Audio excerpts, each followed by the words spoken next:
Welcome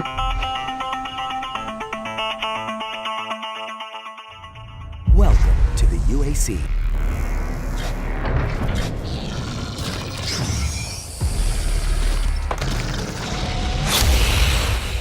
When you make a game like Doom, you spend so much time playing it, and I know a lot of fans have spent a lot of time playing it, and to be able to step into the world is like the most exciting part of VR. We wanted to put the player here and really build an experience that takes advantage of the key aspects of virtual reality.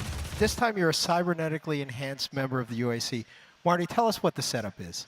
Yeah, so you actually play a scientist, Dr. Peters, who is part of the BFG program, bringing the BFG to existence. In that facility, if you're familiar with that, that's a research facility that you fight through and you get the BFG in. So the game starts there, and you're being killed as Dr. Peters, and have your consciousness transferred to kind of their backup computer system, and through the course of the game you get to transfer that consciousness to different kind of computer systems and technical vehicles. Most of the game is still about combat. We love combat. That's what Doom's all about. So you get to inhabit kind of this badass security robot that has all the guns and all the kind of killing power that you would hope a Doom game lets you wield. We wanted to specifically take advantage of some of the opportunities that you have in VR. Being the Doom Marine and the Doom Slayer it's such a focused experience. The Doom Slayer, he doesn't fix stuff. He doesn't play an engineer. He doesn't pick locks. He doesn't hack things. But those are things that we thought were really cool opportunities for VR, and we wanted to do something different with VR.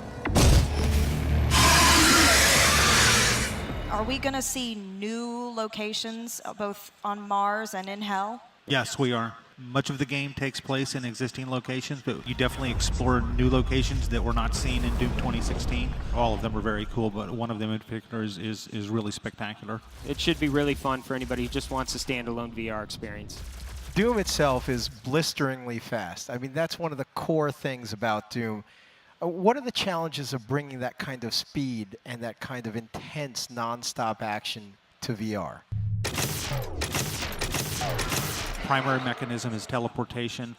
We also have what we're calling a dash, which is basically cardinal movement on the pad.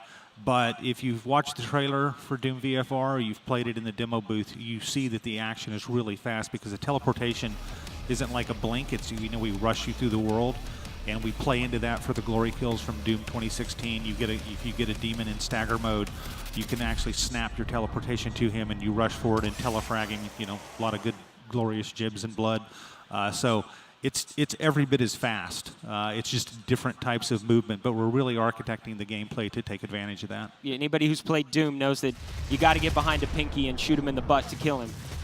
And doing that in VR is great because you can actually teleport right behind him or dash around the back of him and shoot him, same with the shield guys that hold up the shield. So you just get a different tactic, but it's still just as fast-paced. What are some of the challenges that you're now facing in bringing games in general to VR?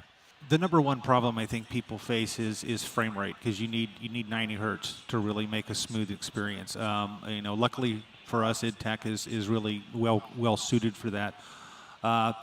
It's frame rate. We have an uncompromising view on graphical quality. We're not going to compromise the look for VR. So there's a lot of work that goes into that. A lot of R&D into, again, movement and just general gameplay type things, and how technology kind of touches the whole experience.